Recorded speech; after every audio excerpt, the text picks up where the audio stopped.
저는 모태신앙이 아닙니다.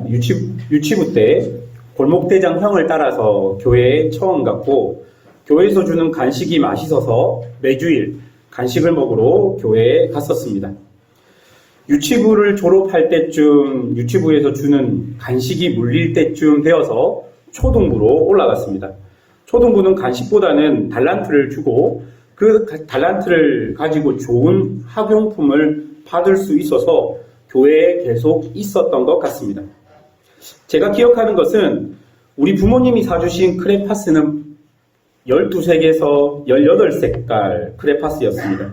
여러분 아시는지 모르겠지만 이렇게 색깔이 많이 없으면 그 안에 금색과 은색이 없습니다. 여러분 이건 굉장히 심각한 일이죠. 그래서 저는 교회에서 열심히 성경을 읽고 암송을 하고 출석을 해서 달란트를 받았습니다. 그리고 무려 36개의 색깔이 있는 크레파스를 달란트 시장에서 구입할 수 있었습니다. 그래서 저는 그 기억이 너무 좋고 그것이 너무 좋아서 교회를 계속 다녔던 것 같습니다. 그런데 제가 중학생이 되면 의무적으로 11시에 어른 예배를 같이 참여하도록 제 모교에서는 그렇게 했습니다. 그걸 참여하면서 교회 출석의 위기가 저에게 찾아왔습니다. 제가 다녔던 교회는 큰 교회가 아니라 애매한 규모의 교회였거든요. 그래서 11시 예배를 마치면 모든 성도들에게 식사가 제공되지 않았습니다. 성가대나 교회에 봉사하는 사람들에게만 식사가 제공되었습니다. 그래서 친구들과 함께 11시 예배를 마치고 교회 뒤에 앉아 있으면 모태신앙인 아이들은 부모님들이 다 부릅니다. 누구야 부르면 밥 먹으러 교회 식당에 갈 수 있었던 것이죠. 근데 저는 모태신앙이 아니었기 때문에 친구들이 다 가고 나면 혼자 덩그러니 교회 뒷자리에 앉아서 2시에 있는 중고등부 예배를 기다리곤 했습니다. 슬픈 얘기죠. 저는 그때 처음 교회에서 외로움을 느꼈던 것 같습니다. 누가 내 이름을 불러주면 못 이기는 척 식당에 가서 밥을 먹었을 것인데 그때는 다들 정신이 없었던 것 같습니다.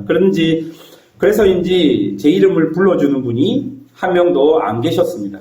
물론 조금 더 자라고 나서는 이름을 부르던 안 부르던 교회 식당에 들어가서 밥 달라고 해서 밥을 먹었습니다. 그런데 그 혼자 덩그러니 교회에 남겨져 있는 그 느낌이 여전히 지금도 그런 느낌이 있기도 합니다. 제가 오늘 이 이야기를 설교 서론에서 이야기하는 것은 저는 오늘 본문을 읽으면서 사람의 외로움과 고독함을 느꼈기 때문입니다. 스스로 해결할 수 없는 사람의 문제와 직면하기 싫은 현실의 문제 앞에서 숨고 싶은 사람들은 스스로 자신들의 그런 치부를 보이지 않도록 담을 쌓게 되는 것이죠.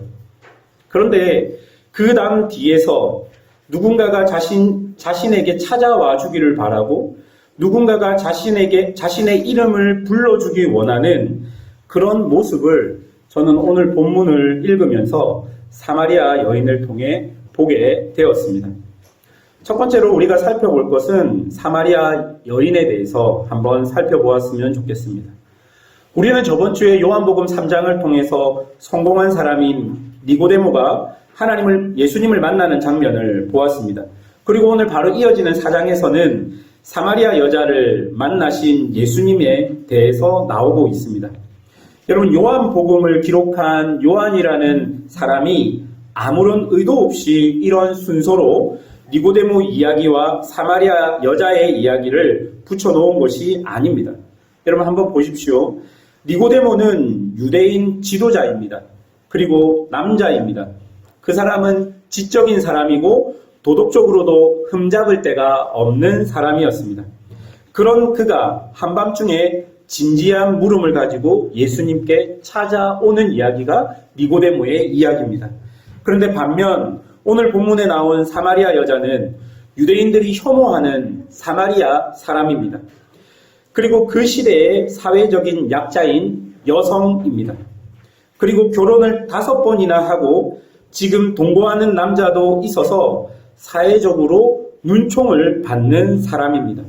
한마디로 유대인의 관점에서 보자면 사마리아 사람이고 또한 결혼을 5번이나 했던 여인이었기에 부정한 여인이라고 사람들은 생각했던 여자입니다.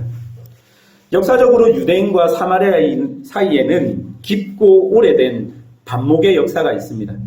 수세기 동안 사마리아인과 유대인들은 서로에 대한 적대감을 공개적으로 표출하며 살았습니다.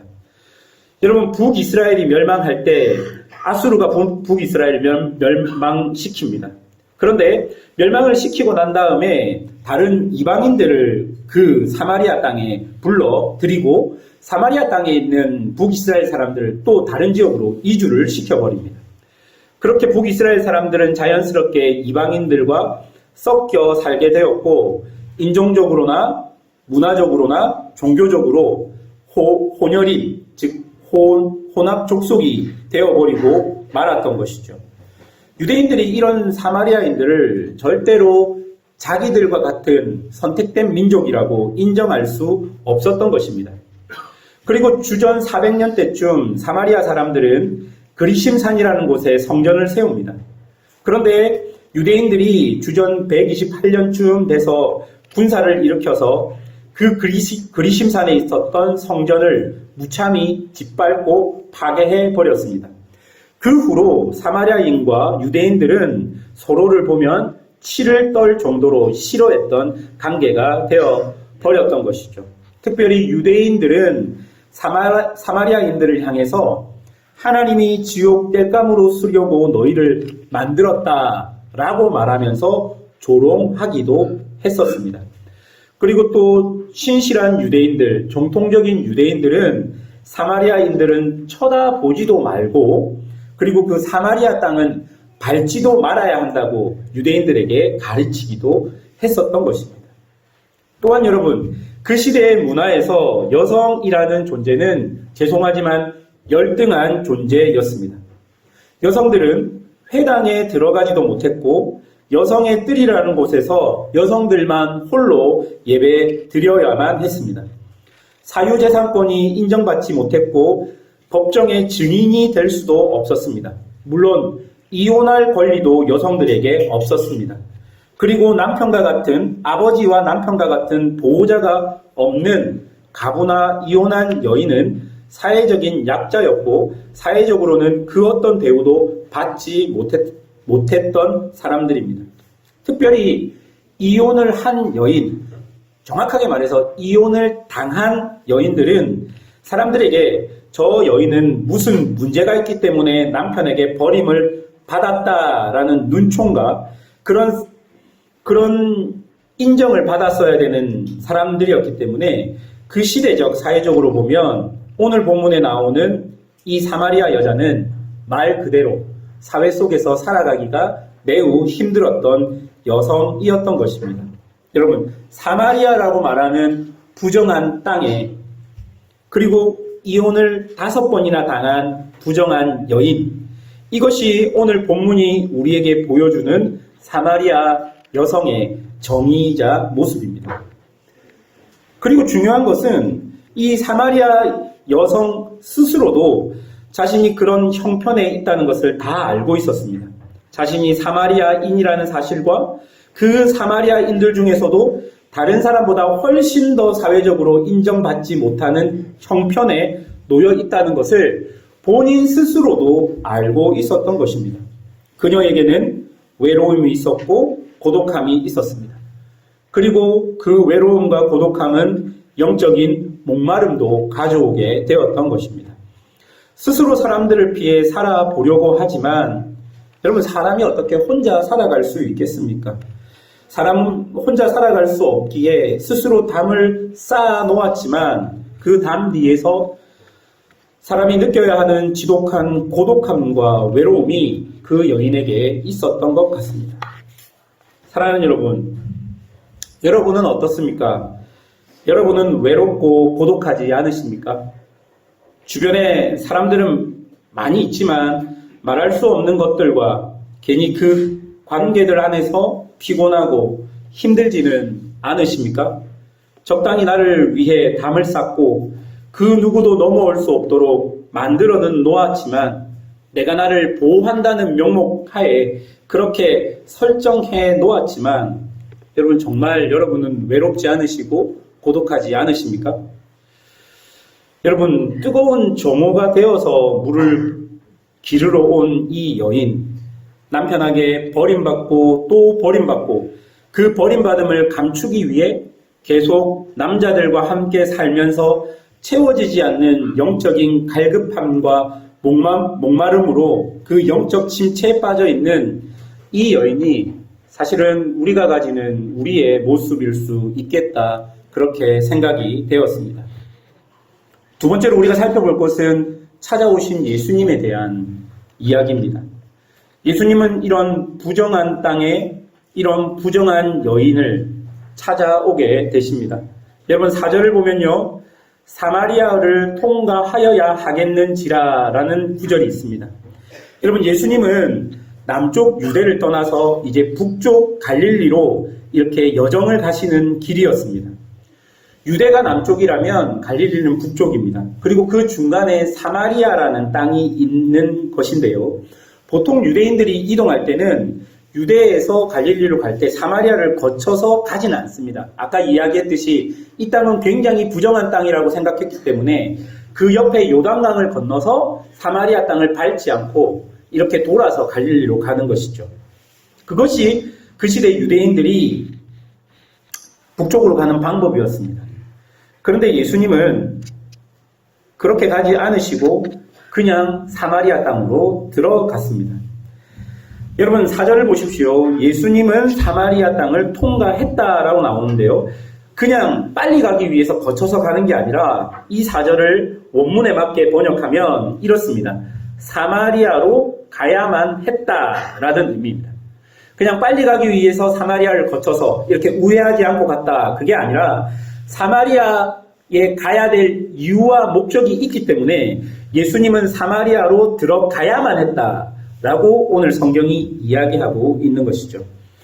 예수님은 다른 사람들이 다 부정하다고 피해가는 땅으로 다른 사람들의 눈총을 피해 뜨거운 대낮에 물을 기르러 온 이 여인을 만나기 위해서 그곳으로 찾아가신 것입니다. 예수님은 분명한 이유와 목적을 가지고 지금 사마리아로 들어가게 된 것이죠. 그리고 7절에 보면 사마리아 여자에게 물을 좀 달라라고 말씀하십니다. 그리고 이 대화가 19절까지 이어지는데요. 예수님은 이 대화를 통해서 사마리아 여인에게 자기 자신의 현실을 정확하게 보게 만드십니다. 그리고 15절입니다. 15절을 보십시오. 여자가 이르되 주여 그런 물을 내게 주사 목마르지도 않고 또 여기 물 기르러 오지도 않게 하옵소서. 예수님과의 몇 마디 대화를 통해 예수님께서는 영원히 목마르지 않는 물을 줄 수 있다라고 말했고, 사마리아 여인은 그것을 듣고 자신에게도 그런 물을 좀 주십시오라고 말을 하면서 이 여인 안에 있었던 그 영적인 목마름, 영적인 갈급함, 그런 것들이 15절에 표현되어 있는 것이죠. 이 여성은 영적인 갈급함이 있었습니다.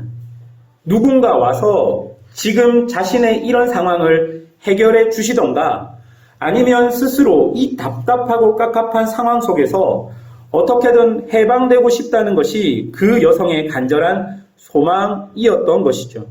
여러분 그런데 한번 보십시오. 사마리아인입니다. 사마리아인이고 결혼을 5번이나 했습니다. 그런데 이것을 어떻게 스스로 해결할 수 있겠습니까? 그래서 이 여인이 할 수 있는 유일한 방법은 자신이 더 이상 사람들 때문에 다치지 않게 자기가 자신을 스스로 보호하는 방법밖에 없었습니다. 그리고 그렇게 하루하루를 살아가는 것이죠. 사람들에게 눈에 띄지 않기 위해서 햇빛이 뜨거운 정오에 물을 기르러 오고 가면서 사람들 눈을 피해서 살아갔던 것이죠. 여러분 이 여인이 왜 그렇게 했냐면 이 여인이 할 수 있는 방법이 그거밖에 없었다라는 거예요. 사람들을 만나면 사람들이 자기를 보는 것이 저 여인 5번 결혼했대요. 그 사회에서 도저히 살 수 없었기 때문에 이 여인은 그 현실적인 문제 앞에서 자기가 할 수 있는 유일한 방법인 자기를 가두고 자기에게 담을 쌓고 그렇게 살아갔던 것입니다. 그리고 자기의 문제를 그렇게 놓아놓고 자기 문제에 회피하고 살았던 것이죠. 그런데 예수님이 이 여인에게 난데없이 나타나서 이 여인에게 뭐라고 말씀하시냐면요. 내 남편을 불러오라 라고 얘기하십니다. 그 여자가 가지고 있던 현실적인 문제와 고민을 이 여인은 말하지도 않았는데 예수님이 딱 그 고민을 내어놓고 그 고민 앞에 이 여인을 세워버리십니다. 직면시켜 버리는 것입니다.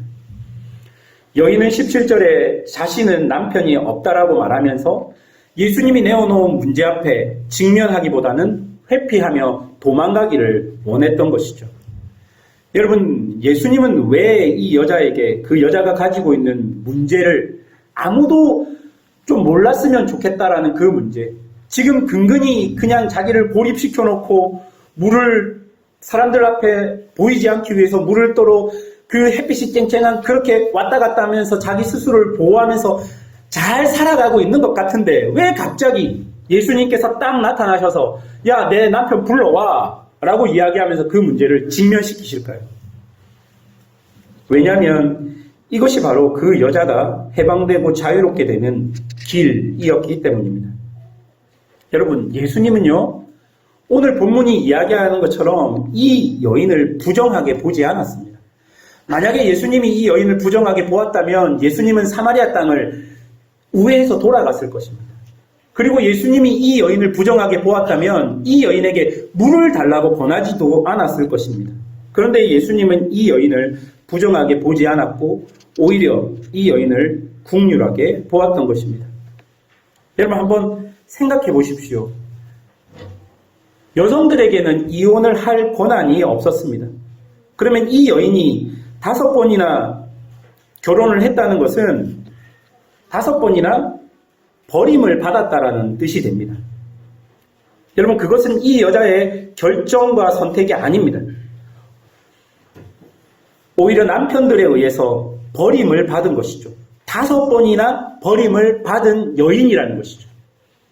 5번, 네가 5번 결혼했기 때문에 너한테 무슨 문제가 있을 거야. 그래서 너는 부정한 여인이야. 사람들이 그렇게 보았지만 예수님은 그렇게 보지 않았고 선택권도 없는 여자가 5번이나 결혼을 했다는 것은 5번이나 버림받은 여자가 되는 것이죠. 그러니 예수님은 그 여인을 긍휼히 보았던 것입니다. 그리고 여러분 보십시오. 이 여인이 사마리아인으로 태어난 것이 어떻게 이 여인의 문제이겠습니까? 그것이 이 여인이 선택할 수 있었던 문제입니까? 아닙니다. 그러니까 예수님이 이 여인 앞에 그 문제를 직면시켜 놓고 지금 예수님이 하는 말은 네 잘못이 아니야. 네가 잘못한 게 아니야.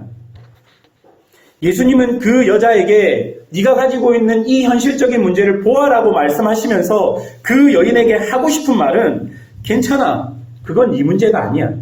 그건 네가 선택한 게 아니야. 그건 네가 결정한 게 아니야. 괜찮아. 그 문제 안에서 더 이상 매여 있지 말고 자유하라고 이야기하고 있었던 것입니다. 그런데 여러분, 이 여인은 두렵고 겁이 났습니다. 마치 아무에게도 보여주고 싶지 않은 자신의 치부가 드러나니까 지금 당장 수치스럽고 이런 치부가 다 드러나면 자신이 완전히 무너질 것이라고 생각했던 것입니다. 사랑하는 여러분, 예수님은 우리가 가지고 있는 문제에 대해서 어떤 평가를 하기 위해서 우리를 찾아오신 분이 아닙니다. 그분의 의도와 목적은 평가가 아니라 우리가 그 문제를 정확하게 보고 그 문제를 넘어서게 하기 위해서 그 문제를 우리에게 보게 하는 것이죠.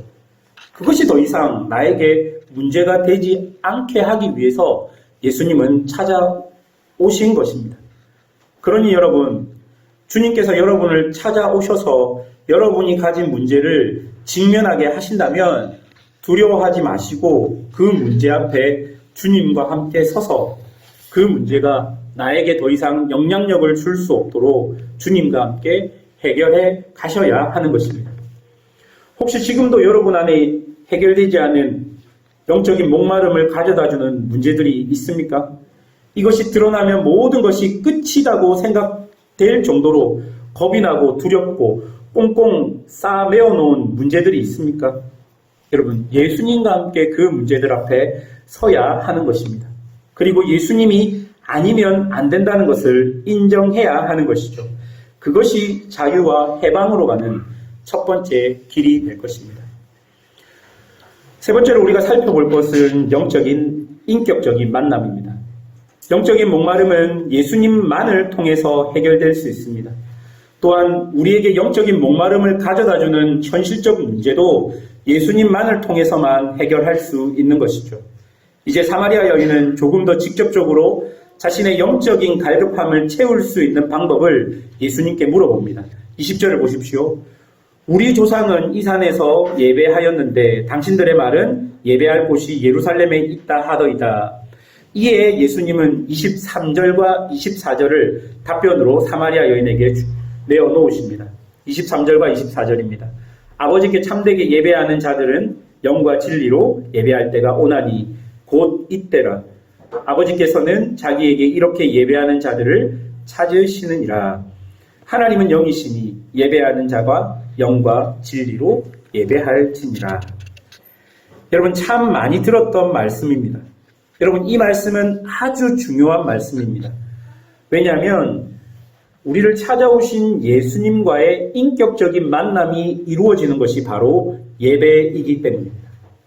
오늘 말씀 이 23절과 24절을 생각할 때 제일 먼저 생각해야 되는 것은 하나님은 영이시다라는 이 말일 겁니다. 영이라는 이 말은 성경에서는 보통 성령님을 의미합니다. 그리고 숨이나 공기로도 번역될 수 있습니다. 이 영의 성격은 보이지도 않고 냄새도 없고 색깔도 없습니다. 위치, 속도, 부피, 깊이도 없습니다. 그러니 한마디로 이 세상의 기준과 질서와 한계를 적용하기 어려운 것이 영이라고 말할 수 있습니다. 그러기에 우리가 정확하게 정의할 수 없는 영이라는 개념을 가진 하나님을 예배할 때는 우리가 정의할 수 없기 때문에, 세상이 영에 대해서 정확하게 판단할 수 없기 때문에 세상의 방법이나 우리의 방법으로 하나님을 예배하는 것이 아니라 하나님의 방법으로 하나님을 예배하는 것이 필요하다는 그 의미가 하나님은 영이시다는 이 문장 안에 들어가 있는 것입니다. 성경에 따르면 하나님은 공간과 시간에 제한이 없으신 분입니다. 영원히 변하지 않는 분이시기에 그분 하나님께서 세운 방법으로 예배드리는 것이 매우 중요한 것이죠. 그리고 여러분, 오늘 24절을 보면 예배하는 자는 영과 진리로 예배하라고 하나님의 방법을 우리에게 보여주고 있습니다. 여러분, 영과 진리를 정확하게 번역하면 영과 진리 안에서가 됩니다. 영과 진리와 함께, 영과 진리 안에서 예배하라가 되는 것이죠. 여러분, 여기서 영이라는 표현은 성령이라는 표현이고 진리라는 표현은 예수님을 말하고 있습니다. 여러분, 이런 맥락에서 24절을 다시 번역하면 하나님은 영이시니 예배하는 자가 성령과 예수님 안에서 예배할지니라가 되는 것입니다. 여러분, 이 24절 한 구절에 성부 하나님과 성자 예수님과 성령님이 다 계신 것입니다. 그러기에 사마리아이든지 예루살렘이든지 사실 상관이 없습니다. 중국이든지 한국이든지 미국이든지 이슬람이 강한 사우디아라비아이든지 상관이 없습니다. 예수님 안에 있다면 성령님을 통해 우리는 하나님과 연결되고 우리의 예배는 삼위일체 하나님의 영광이 드러나고 나타나는 은혜로운 예배가 되게 될 것입니다. 여러분, 매주일 삼위 하나님을 만나는 이런 예배를 통해서 우리는 인격적인 하나님을 경험할 수 있습니다. 예배의 뜨거움은 감동적인 설교와 감동적인 찬양, 잘 짜여진 대본에 있는 것이 아닙니다.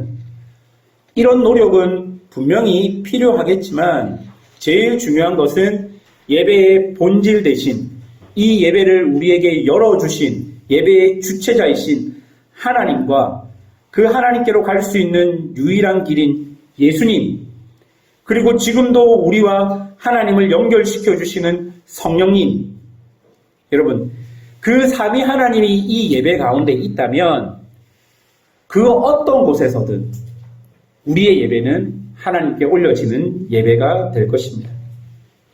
여러분, 이런 말을 듣고 25절에 그리스도를 기다리는 여자의 고백이 나오고 26절에 보면 예수님께서 내가 그라, 내가 네가 기다리고 있는 그리스도라고 말씀하십니다. 그리고 그 여자는 마을로 뛰어가서 자신이 그리스도를 보았다라고 마을 사람들에게 외칩니다. 사랑하는 여러분, 풀리지 않는 인간의 고독과 한계 속에서 스스로 부정하다 생각했던 여자는 의도와 목적을 가지고 자기를 찾아오신 예수님 때문에 자신의 문제와 영적인 목마름을 해결하는 은혜를 경험합니다. 그리고 세상 속으로 나아가게 되는 것이죠. 사랑하는 여러분, 어쩌면 우리 공동체가 이 사마리아 여인일 수 있겠다 생각이 되었습니다.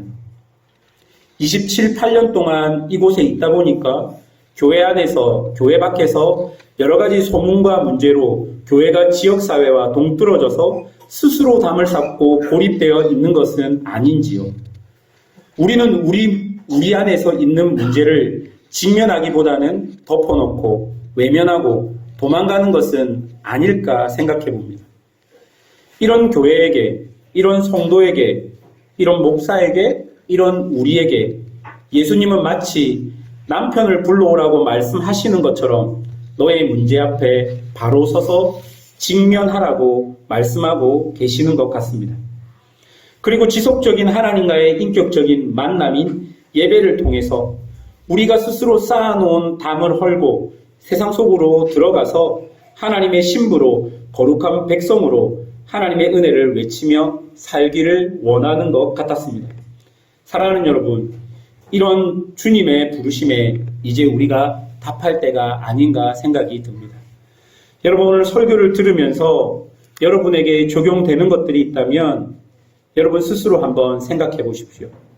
설교를 듣는 데서 끝나는 것이 아니라 이 설교를 듣고 이번 한 주에 내가 어떤 행동을 해야 되겠다. 내가 가지고 있는 이 문제 앞에 내가 서 보아야 하겠다. 내가 한번 이 문제를 넘어서 보아야 하겠다.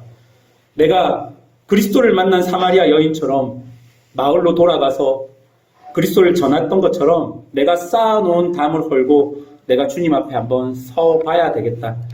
그런 다짐들이 있는 그런 성도들이 되시기를 주님의 이름으로 축원합니다. 기도하겠습니다.